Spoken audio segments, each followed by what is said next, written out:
This is A Different Perspective with Kevin Randle. A retired U.S. Lieutenant Colonel, Kevin Randle has been studying UFOs for nearly 50 years. Kevin has investigated some of the most famous UFO cases in the world and has been consulted for dozens of documentaries about UFOs. Considered one of the leading experts into the Roswell UFO crash of 1947, Kevin has written more than 25 books about UFOs, including the recently published Roswell in the 21st Century. Now, here is the host of A Different Perspective, Kevin Randle. And welcome to this edition of A Different Perspective. I am, in fact, Kevin Randle, which you all can now plainly see. I'm going to be joined in just a moment by Paul Hynek. He is, of course, the son of Dr. J. Allen Hynek, who was the Air Force consultant to Project Blue Book for, I guess you could say, literally decades. And Paul is a Wharton MBA graduate. He's an adjunct professor of finance and accounting at Pepperdine University and the creator of a startup financial projection software that has raised over $1 billion for thousands of startups. He is a significant executive software and high-tech experience. I never can read my notes, and I do not know why. I think I'm slightly dyslexic, for those of you who wonder why I stumble on these things periodically. Anyway, he has significant executive software and high-tech experience in the U.S., Europe, and Asia. And maybe it's just its very impressive credentials outside the world of UFOs. I'm going to skip down and just say, more importantly for us here, he is the son of Dr. J. Allen Hynek, who was the scientific consultant to Air Force Project Blue Book for decades. Paul has an insight to his father's evolution from skeptic to champion of the extraterrestrial.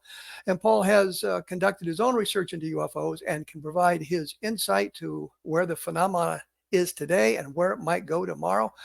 Paul, welcome to A Different Perspective. Hi, Kevin. Happy to be here. Sorry I butchered that, but I always do that for some reason. Is there something in there, your background, that you'd like to present that I didn't mention, like, having been involved? That's okay. I've heard it all before. I was going to say, being involved in the making of Avatar, Lord of the Rings, Planet of the Apes, Tintin, really? Tintin? I won't make fun of the French cartoon character. Real Steel, Warcraft, The Hobbit, and on and on and on. So he's got a very extensive career in the background of doing a lot of these sorts of things. So anyway, I thought I would. The first question I guess popped into my mind when I was thinking about this show was, of course, you grew up with Allen Hynek, and was that the inspiration for your interest in UFOs? And did he talk much about UFOs?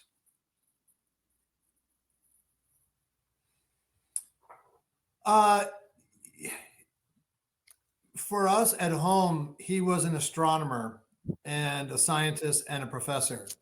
And so what he talked most about was astronomy. UFOs were kind of a late in life side hustle for him.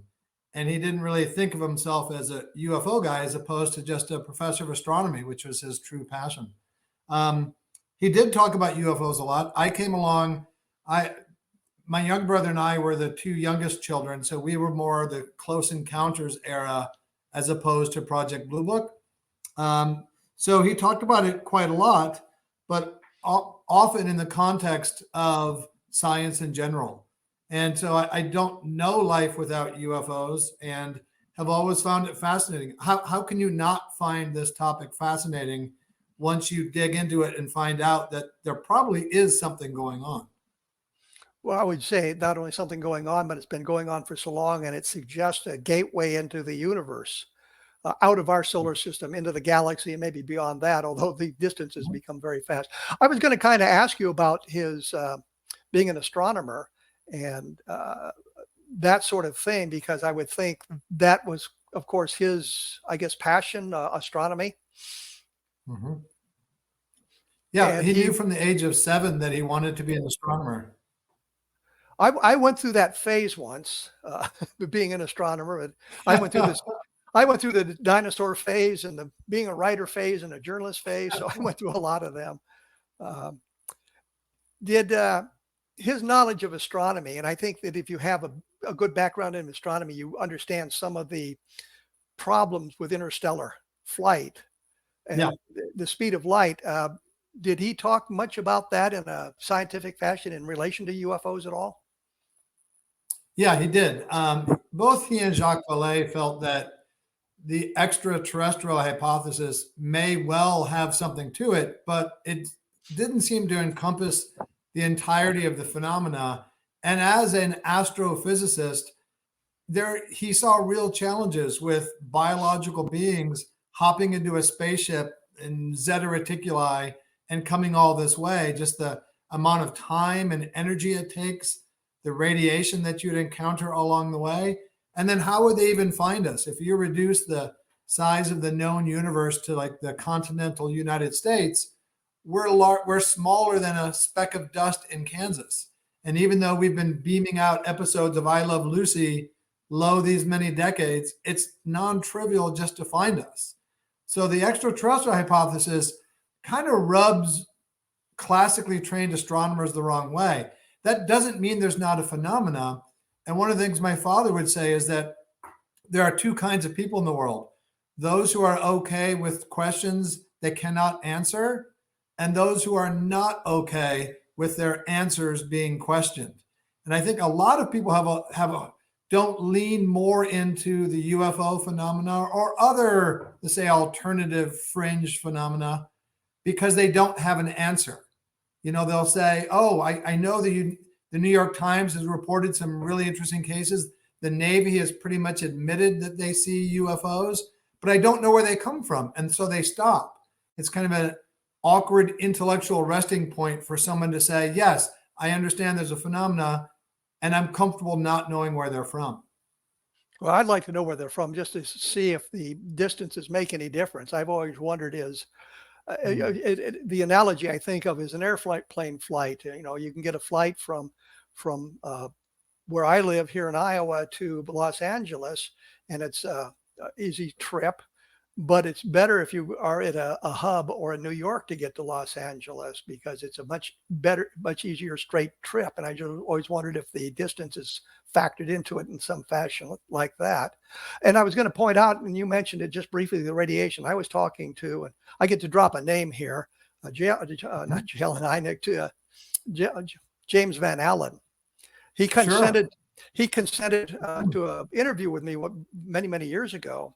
And that was one of his concerns was as you move toward relativistic speeds, you encounter all this microscopic phenomenon, the hydrogen, I guess, in space. And that would tend to fry the occupants of your spacecraft. So the shielding would have to be incredible as well. So I think that was one of the reasons that he was willing to at least discuss the topic, and which leads into another question is, what sort of reaction did he get from his fellow astronomers being the consultant to Project Blue Book? Well, before I tackle that, I need to sort of riff on your remark about James Van Allen. The Van Allen belts are named after him, and I am the proud owner of a Van Allen belt. And you may think, well, how could you own something that's way out in the universe? Well, he was a friend of my father, and he gave my father one of his actual belts. And I have that to this day. So I own a Van Allen belt. Well, let me just jump in here, because when I was talking to Van Allen in the physics building at the University of Iowa, he made it clear that at the University of Iowa, they are not the Van Allen belts. They are the radiation belts. The Van Allen belt is what he uses to hold up his pants. That's right. That's right. And to your question about other astronomers, my father and Jacques had something they called the Invisible College, which was a sort of a loose network of astronomers and scientists who in private had open views about the phenomena, but were not comfortable saying that publicly. There are a lot of examples of that. One of my favorites is Arthur C. Clarke, who had a correspondence with my father and said that in public, he didn't feel like he could talk about it, but privately he respected my father's attitude. And by the way, he had a new movie coming out called 2001. So yes. My father wrote back, and they had a nice correspondence, but he was sort of an example of a lot of people who would sort of confide privately that they were much more open to the phenomena than their public career persona would allow them to say. So it's kind of a situation we see today with many different things. If you say the wrong thing in some private communication or something, the next thing everybody is hounding you on social media. Yeah, if you're a professor or an Air Force pilot, talking about UFOs or flying saucers or whatever they were called at the time was not typically a fast track for advancement in your career. Well, I think especially after Vandenberg, who was the Air Force Chief of Staff when they did the estimate of the situation, That's right. suggested that the evidence they had presented in the estimate did not lead to the conclusion of interplanetary as opposed to interstellar craft. And those who prepared the report found themselves out of jobs at Wright-Patterson Air Force Base. They went to other places, but no longer associated with the UFO investigation. So I think that was pretty obvious to anybody who was around at that time. And then you had Project Grudge, which I think was aptly named after that, which had a very dismissive tone overall towards the phenomenon. Well, they didn't really do much work on it until one of the generals wondered what was going on with the UFO project and was told the truth about it. And he got, I guess, Ed Ruppelt in there with the caveat to change the attitudes and gather the information for a proper scientific study. And so for a short period of time there, 51, 52, the investigation was kind of a legitimate search for answers. Mm-hmm. Yeah, there's brief periods where we see evidence of genuine inquiries and research, but most of the time, like Project Blue Book, as you know, wasn't a serious scientific endeavor at all. It was a public relations exercise designed to tamp down hysteria. And as somebody once called it, it was the Society for the Explanation of the Uninvestigated. Yeah, you can take a look at the Project Blue Book files and go through them. There's one in later years. A major was investigating a case in Florida, and in his report, he is just so dismissive and suggesting how dumb the people are for seeing these sorts of things. He's not doing an investigation. He's doing basically a hatchet job on all of that. We're gonna have to take a break here. When we come back, I want to ask you about his change in attitude, because it seemed at the beginning of his tenure as the consultant, he was skeptical, maybe debunkerish, and later on he changed his attitude. I wonder what specifically might have changed his attitude. Was there a specific case, or was just a combination of the cases that caused him to rethink that position and kind of take a different track? We'll talk about that when we come back. For those of you interested, I still do my blog at www.kevinrandle.blogspot.com, and I've just shown my age by telling you it's www. You all know that already. It's kevinrandle.blogspot.com. It's called A Different Perspective. There's nearly 1,500 articles on there that I have compiled over many, many years about specific aspects of the UFO phenomena, specific cases, specific investigations. So you might want to take a look at that. As I say, we'll be back in just a moment with Paul Hynek talking about his father and about UFOs. So please stick around. I am here with Paul Hynek. We're talking about his father's work with the Air Force and investigating UFOs and things like that. Before we get into that, I'm going to take a step out of the UFO field for just a second here. As many of you know, I write action adventure books under the pen name Eric Helm. And in the 1980s, produced 27, 28 books called Vietnam Ground Zero, which incorporated some of my experiences in Vietnam, but it was mainly fictional accounts of things going on there. And I mention this only because I just had a new Vietnam Ground Zero book come out after like 30 years of not having written one. And it deals with a bit of a mission involved in Vietnam that I was a tangential part of, but it's a kind of an interesting story. So if you get a chance, look up Eric Helm, and it's called Pioneer Post. And now we will go back to UFOs for those of you who are bored by my self-made commercial there. When we went away, I mentioned the change in Alan's attitude toward UFOs. And yes, I can call him Alan because he told me that many years ago I could call him Alan. Anyway, I know when the Charles Whitted sighting took place, and this was 1948, the airline pilots saw what they thought was a cigar-shaped craft whiz by their airliner, cigar-shaped object with square windows and that sort of thing. And I think your father's initial reaction was it was a meteor of some kind. And then people were, I guess, annoyed about that and thought it was something else. And now we know it probably was a meteor. And so he was right in his initial assessment about that. But it also kind of demonstrated maybe a scientific look at these sorts of things, suggesting alternative explanations. But there became a point where he changed from a skeptic questioning these things. It's not really quite right, but a skeptic looking at these things, I guess, harder than later on, and became more of an advocate for the extraterrestrial hypothesis for UFOs. Do you know what inspired that change in his attitudes? Yeah, and I would change the framing a little bit. He actually was a debunker at first, and took pride in debunking what he thought was a lot of post-war hysteria. Later, he wasn't so much a champion for the extraterrestrial hypothesis as he was an acceptor of the accumulated weight of the data that suggested there was a phenomenon, irrespective of where they may or when they may come from. It was really sort of the frog in the hot water where it just gradually happens. You get more and more data, more and more cases from very credible witnesses that you just can't ignore anymore, no matter how you felt when you first entered the phenomena. And Jacques Vallée told me that it was the Socorro case in 1964 that was sort of the straw that broke the camel's back on making my father feel comfortable speaking publicly about cases with creatures, with aliens per se.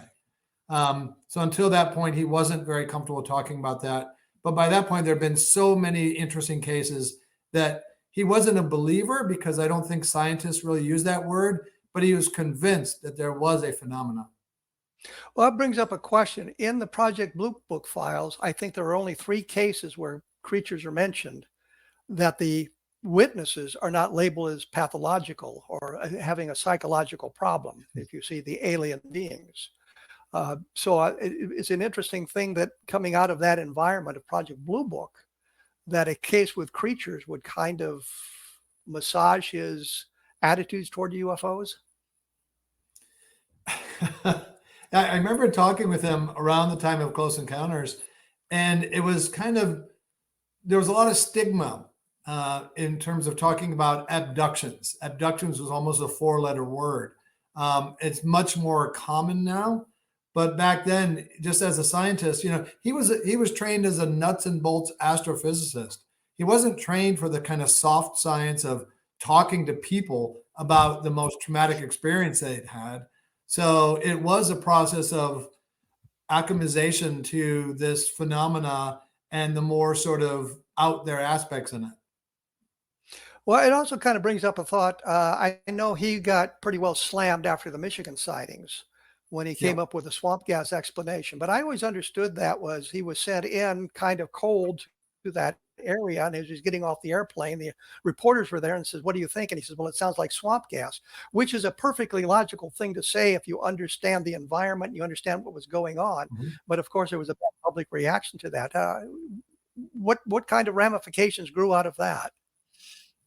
Yeah, and there was the local congressman who took great offense to that, named Gerald Ford, and that was a real stinger for him, because he tried to toe the line between being a genuine, honest scientist and working for the Air Force. And as you know, the Air Force's interest wasn't getting to the bottom of it; it's just making sure that everybody felt that they had it covered, that they didn't have to worry about it.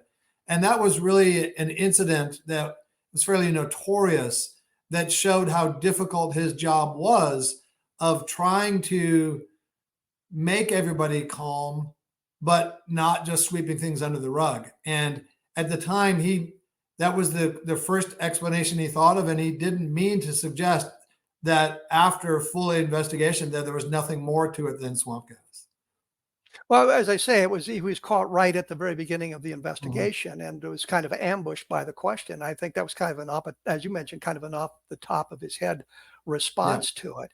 Going back to Socorro for a minute, I know from my investigations into Socorro, which grew out of this program, actually, I don't know if you know Ben Moss and Tony Angelo. who I did don't. one of they did some big research into the Socorro case, and during the program they'd said that there were more witnesses than just Lonnie Zamora, the police officer who saw the craft and the creatures.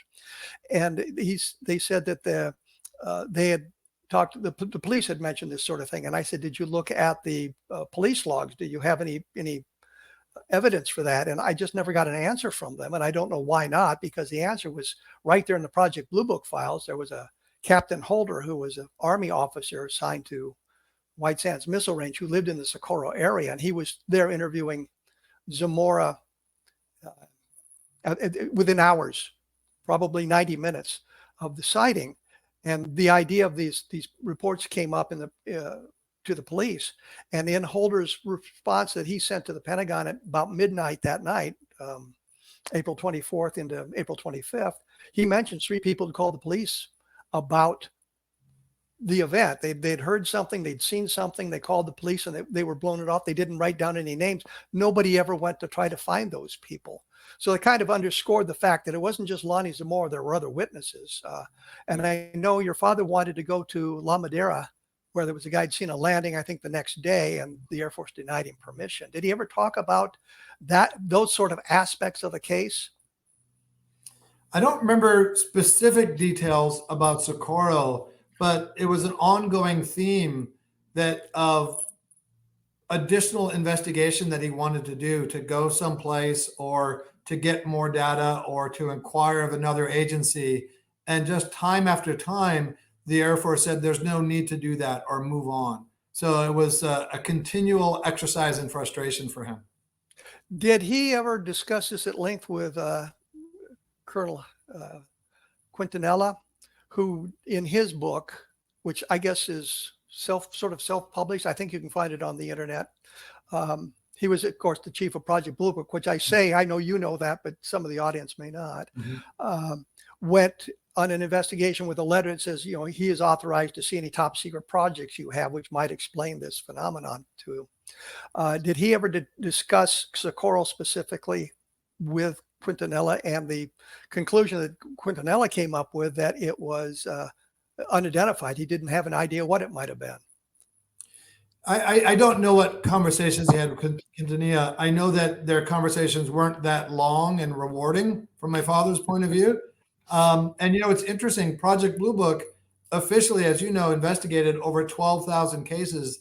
And even with this overriding institutional impetus to explain away all the cases, they still couldn't rubber stamp solved on over 5% or 700 of the cases, which I think is really interesting, because they wanted to just sweep them all under the rug, and even they couldn't do that.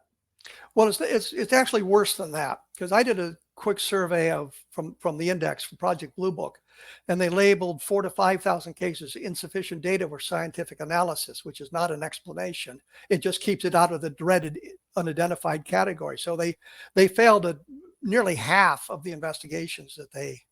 And to be fair, some of them did have insufficient data. There was one case from Texas late in the investigation where the guy learned that his sighting is labeled insufficient data, and he wanted to know why. And he said, I gave you all this information. The lieutenant who came out, he took detailed notes on this. We filled out your forms. Everything I know is in that report. What is insufficient about it? And they eventually changed the label to unidentified, which I thought was kind of interesting. Yeah. How many cases could there be where somebody would champion the reclassification from insufficient evidence to unidentified? That's such a nice catch-all category of insufficient data. And it keeps it away from unidentified as well. Right. Did he get much blowback toward the end of his consultation with Project Blue Book after, of course, what I guess you might term the Michigan debacle, which I again stress was not his fault, but did he get much blowback from the Air Force or the public on that? Did it change from the public? Sure. From the Air Force, I don't know, but also from James McDonald, who was a colleague of my father and who was very critical of my father being involved with Project Blue Book, because James McDonald felt that, the Air Force, especially with the Robertson Committee and the Condon Committee, the Condon report, they really wanted this sort of academic integrity to sort of whitewash their efforts. And so McDonald felt that my father, being an academic, was lending undue credence and legitimacy to this kind of sham effort. And my father felt that, yes, this was not a serious scientific effort, but having a seat at the table, having some ability to influence the operations there was worth more than staying on the outside and taking pot shots at it. Well, I would agree with him. I think you can influence that kind of thing much more heavily. I'm going to have to take a break here in a minute. When we come back, I want to talk a little bit about the Content Committee, because we all know now, based on the correspondence that was released into the public arena, that it was a setup, that they were supposed to find certain things before they investigated anything. And of course, they found those specific things in their investigation.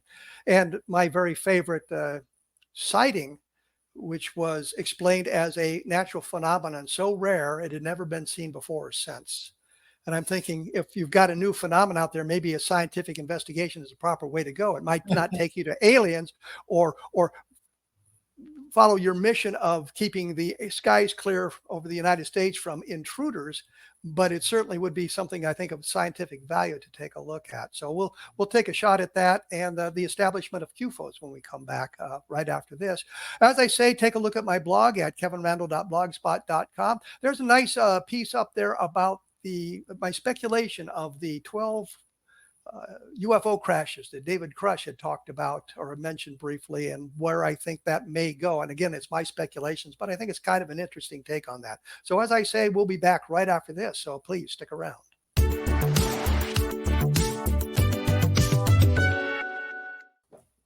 And I'm suddenly back. Surprisingly, I was expecting something else in there. I was thinking about the introduction to this segment of the show, and I thought of what I wanted to say was, I'm going to make something of a liar out of myself and jump over a couple of the points I made at the very end to get into a question I think I want to get to before we run out of time. And we'll come back to these other things. And I'm thinking, in this environment, somebody will say, take that out of context.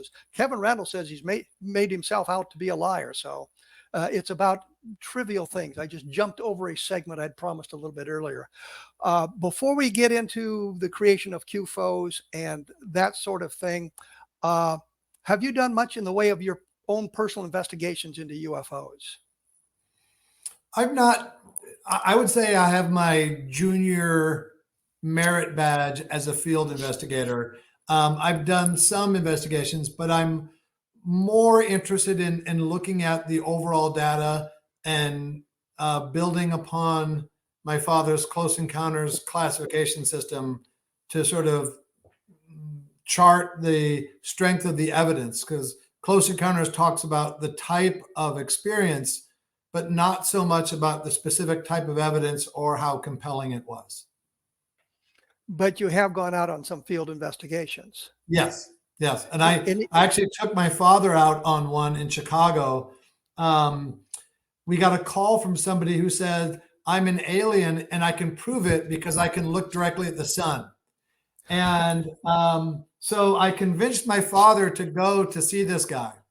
So we go to the house, we knock on the door, and let's say the guy's name was Edward. And I said, hi, is Edward here? And there's an elderly couple. They said, oh, he's in the basement. And right away, I knew this was not going to be good, Kevin.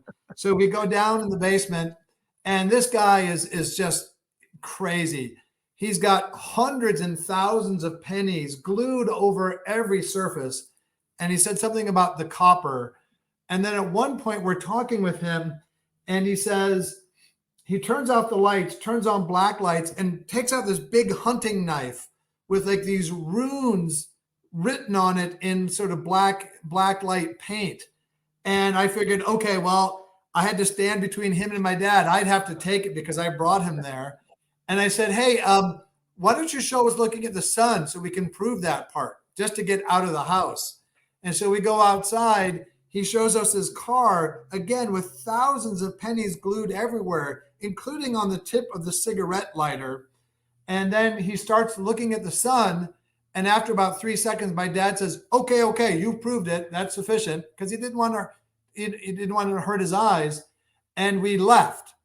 And my father didn't say a word on the whole way back home. So I figured I hadn't really earned my stripes that day. Well, could his pasting of the pennies, gluing of the pennies to the walls around there be an attempt to create some kind of a Faraday cage? He may have even mentioned that, but he was so scattershot with what he said that I didn't think it was that scientifically rigorous. Have you been out into any field investigations where you didn't run into a penny gluing lunatic? Yes, yes. And I actually went to several sites in New Mexico with Paula Harris and Jacques. And then Jacques and I went to Socorro. And we were looking for where the ship may have touched down. And we were with Jacques' friend Larry Lemke from JPL. And we're looking around in the scrub brush. And I saw something. And I beckoned to Jacques. I said, Jacques, I think I see something here that my keen eyes are discerning. I think it may have been here. So Jacques comes up and he laughs. And the reason he laughed was that someone had positioned rocks to spell out UFO at that spot. But then Larry Lemke actually, based on his research, thinks that may have been where the Socorro ship may have landed. Well, in my investigation of that, Philip Klass had made the claim that Lonnie Zamora, who was a police officer and basically worked for the mayor of Socorro, had created this. The two of them had created this fiction because they wanted to create a tourist attraction for Socorro. I thought the very large array would have done something of that for them, but that's just me. But the point was they had changed the location apparently. That would have been an easier location for the tourists to get to. So the real location has sort of been obscured, but the one with the UFO probably was the right spot. I don't know. But there's a lot of things like that. I mean, the cases like that, I mean, we think of Socorro as a single witness case, Lonnie Zamora, the police officer, being the only witness. And yet when you look deeper into it, you find evidences of other witnesses to that specific sighting. So it's an interesting thing that way. So since you were in New Mexico, what about Roswell? I've never been to Roswell. So I don't know. You're one of the world experts on Roswell, so I kind of hesitate to say anything about it at all. I think of myself as the world expert in Roswell, but I don't think that's universally accepted. Have you read much about it, or what are your feelings about it, just off the top of your head? Well, you have the fact that the base puts out and speaks to the press saying that they've captured a flying saucer, or they have the remnants of a crashed flying saucer. And I don't know nearly as many of the details as you, but just from a mile high point of view, I imagine they were fairly sober individuals who could tell the difference between tinfoil and balsa wood and the makings of a balloon from something that's, say, more exotic or unknown. And that they went to the length to actually say, we've captured something.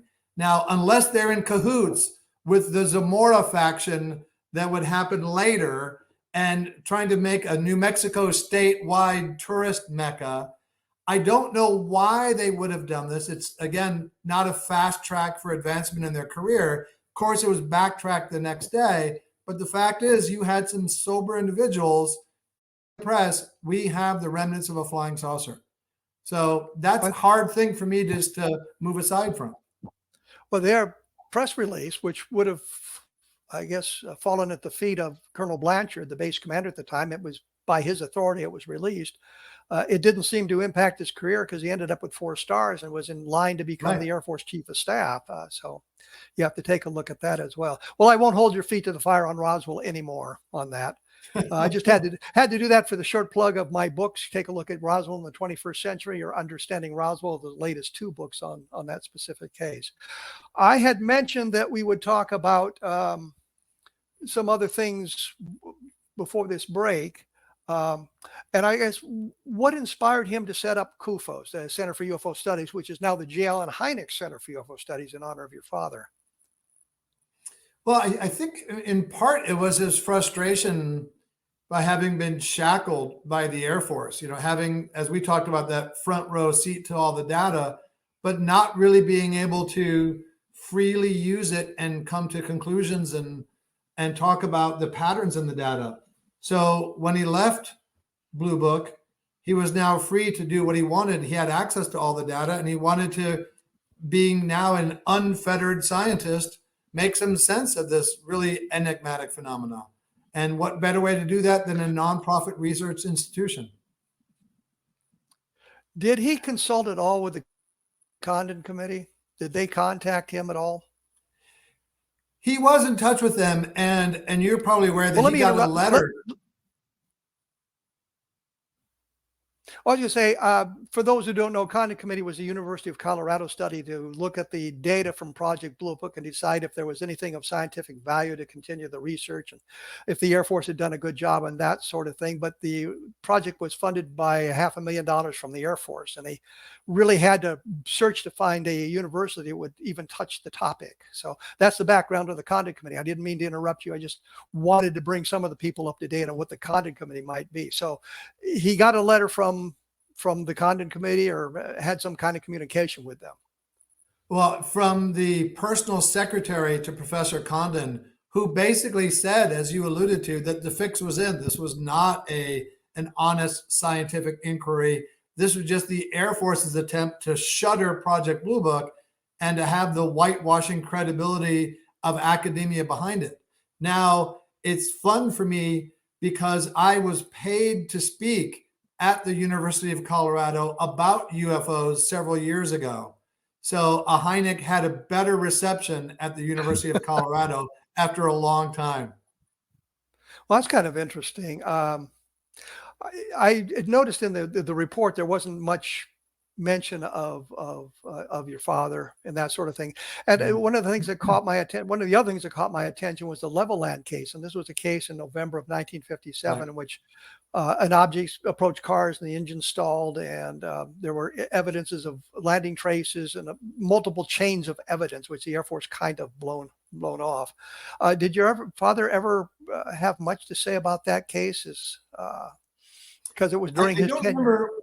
I don't remember much about that case in particular, but one of the things that stands out to me about the Condon report is that the conclusion of the report doesn't even seem to jibe with the data in the report.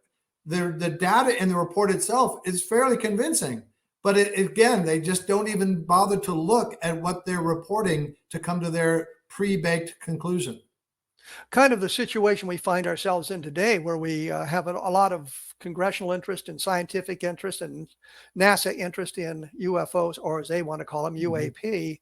But when you watch the press conferences or read the reports, it's always, well, we're going to be doing this, and we're setting up this committee, and we're checking with these people and that sort of thing. I just did a quick report on the Arrow released a report on one of the sightings from a pilot, and they just kind of said, well, it's probably balloons, weather balloons again. And but it's the same kind of, it just struck me as it's the same kind of thing that we have been getting for literally a half a century. Yeah, I mean, if you wanted to create a diversion or a disinformation technique, weather balloons have been fantastically successful, because boy, oh boy, have they appeared in so many different shapes over the years.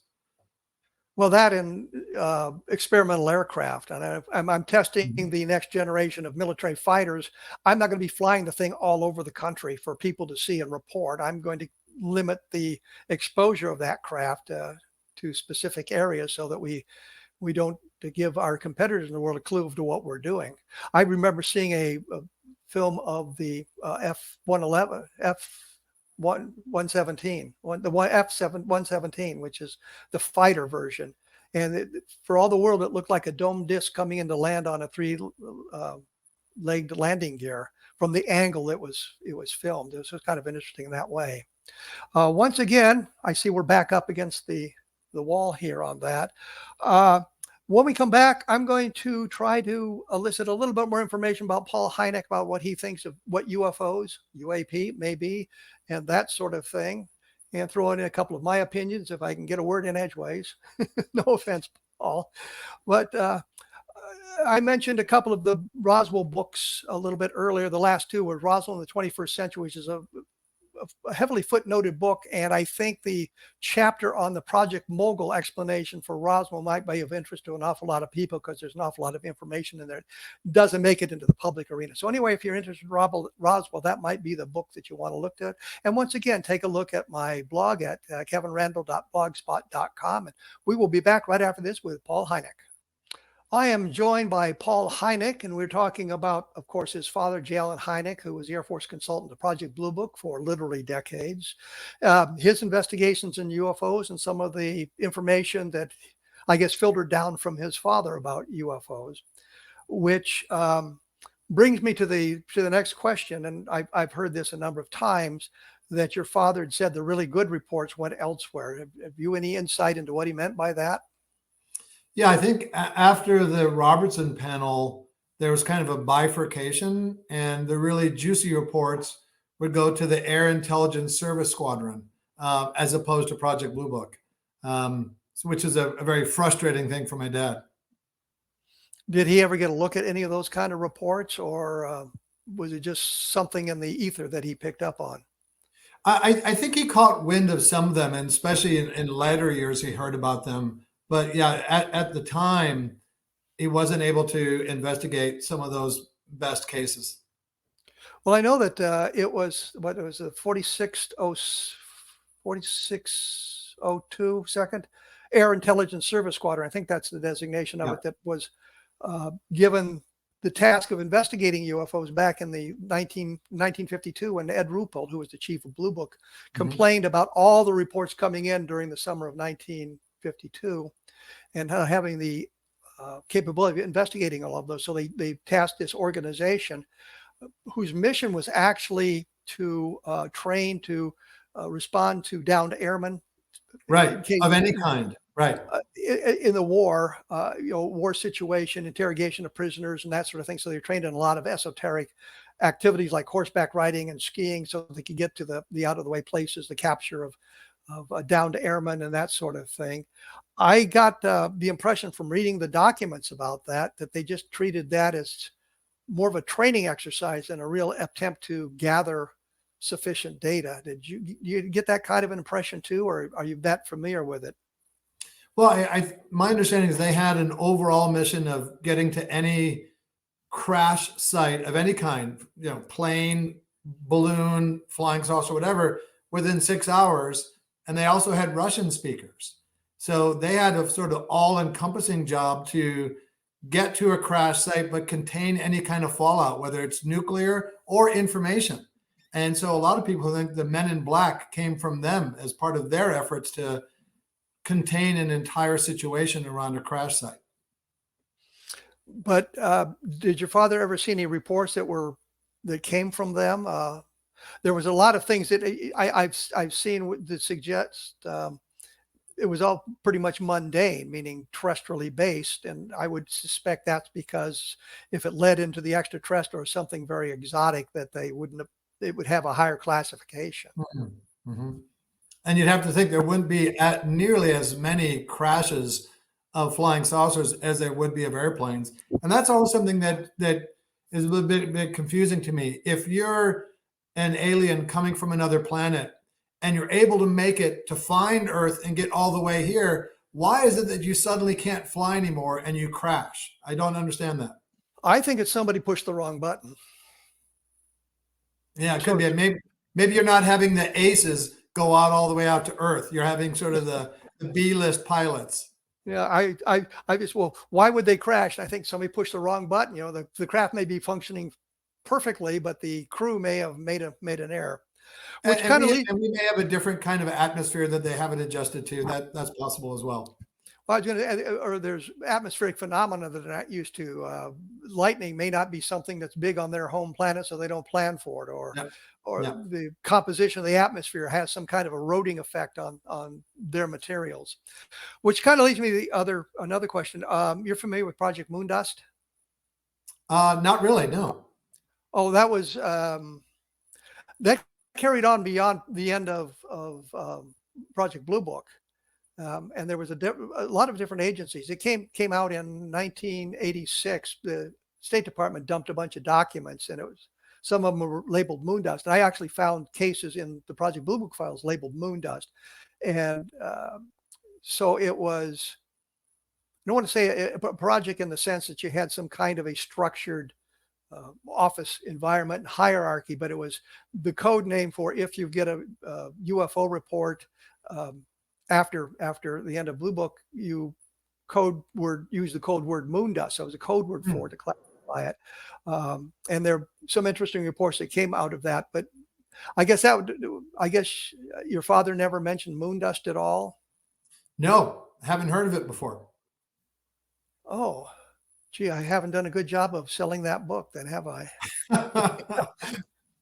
Well, I of course did a book on Project Moondust and updated it not that long ago. So again, short commercial message. If you want to know about Moondust, the latest information is out there somewhere on the internet. Well, you just got one sale right here. Well, thank you. I appreciate the 25 cents of the royalty I will earn on that. People have the idea we could write a book and we earn hundreds of thousands of dollars in royalties, and most of the cover price goes to other people, which is a argument I should have with someone else, I suppose. So you've become very interested in UFOs, obviously, and you're going to be in Nevada here in the next few weeks at their Contact in the Desert or Encounter in the Desert? Yeah, in Palm Desert, California. Yes. What are you going to be talking about there? So I'll be moderating a panel and on several panels and giving 3 presentations. One of them is Ufology 101, just a sort of primer for the UFO curious. Another one is on my evidence protocol to help people, if they want, demonstrate the objective reality of supernatural encounters. And the other one is a bit further out there. I call it Bitcoin astronomy. And it's what the nexus that I believe exists between UFOs, DMT, and Bitcoin. Yeah, it is kind of out there. You kind of alluded to this earlier, suggesting that the extraterrestrial solution to UFOs may not be the all-encompassing solution. What other things do you think might contribute it? I mean, thinking time travelers, interdimensional communications? How do you rate all of that, putting it into the context of the UFO phenomenon? I'll include it, but not rate it because it's so difficult. I think Michael Masters does a really good job explaining the time travel theory. I lean personally towards interdimensional. I know my father and Jacques both thought because of what they call the Cheshire Cat phenomenon, where ships would appear and then disappear or go at right angles at very high velocities that didn't really seem to obey our understanding of the laws of physics. Also, interdimensional theory, to me, answers the question of how would they know we're here? Well, they're kind of adjacent to us in some kind of quantum way, and they may be related to us in some way. So that would explain how they find us and why they would care about us. So yeah, I think interdimensional for me, it just kind of seems to ring true with some of the more esoteric aspects of the phenomenon. Do you place it above interstellar flight, or is it below there, or on a level playing field with it? Yeah. For what it's worth, I lean more towards that than extraterrestrial. I just extraterrestrial seems very difficult, and I don't know why anybody would go that far to come and see us and not be more overt in their behavior. Anthropologists studying a primitive society?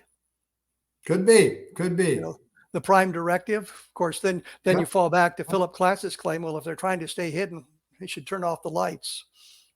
That's right.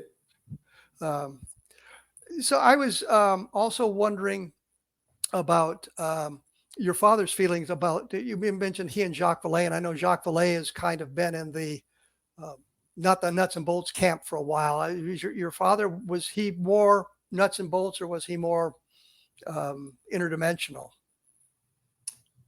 Oh, I think he started off as no nuts or bolts, and then nuts and bolts, and then probably not nuts and bolts. I think that probably describes his trajectory. Well, I would also think that a single answer probably doesn't explain all parts of the UFO phenomenon. Yeah. Because there may be. I like the word he used was meta-terrestrial, which I interpret to mean things beyond our public understanding of terrestrial technology. So that could be top secret Pentagon technology. It could be, entities underground, in the water, in another dimension from other planets. It's a sort of all-encompassing term, blanket term, to mean something just beyond our known understanding. So or even perhaps collective unconscious. So you're suggesting multiple answers to the phenomenon, not a single answer. Yeah, I think you said it very well, that there probably is. I think it's like kind of like onion layers. And Jacques once said that when all the interstellar dust settles, that the only and exclusive answer to the phenomena is extraterrestrial, he'll be disappointed. It just seems like I think we'll be at this for hundreds of years, because I just don't see any one answer encompassing all the things that make up what we feel are credible and really interesting cases. Well, we're out of time here, but before I go, I'll make one comment. You mentioned how would they find us? And we think of the electromagnetic impulses we're broadcasting out. All our TV shows are now in the some of them could be 100 light years from Earth, and they could pick up those signals. And the thing that's always frightened me is the one program they got was Laverne and Shirley, about these two poor girls who aren't the brightest bulbs in the display. What would they think of the human race based on that? Well, what if they come do here you and have ask a who website killed or JR? books or? No, not really. Well, we know that. That's been solved. Right. I'm on Twitter at Paul Hynek, but I have a pretty anemic social media footprint. Okay, and you don't have a website or anything like that? Not really, no. And have you done any books that you've done some interesting films? I've been involved with those, but no books or anything like that you'd like to hawk here at the very end? No, thank you. Not yet. Maybe next time. Well, you'll be out there in the desert in Nevada in a couple of weeks, so people can look you up and attend your presentations and watch you on the panel. Paul, thank you so much for taking the time this afternoon to be with us, talking about your father's investigation. I think we got some good insight into what his feelings were, and some good insight into how the Air Force investigation worked, and how you ended up at the point where you are as well. So thank you so much. Always a pleasure, Kevin. Okay. And we'll talk to you later, I'm sure. All right. Bye-bye. Bye.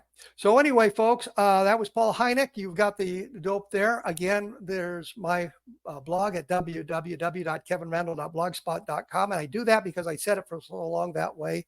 There's a couple of new books out, and there's one called 1973, which is a look at the 1973 Pascagoula abduction case, with I think some new information there, and a suggestion that if there is alien abduction, this is the one we need to be taking a look at, because there's multiple witnesses to the abduction.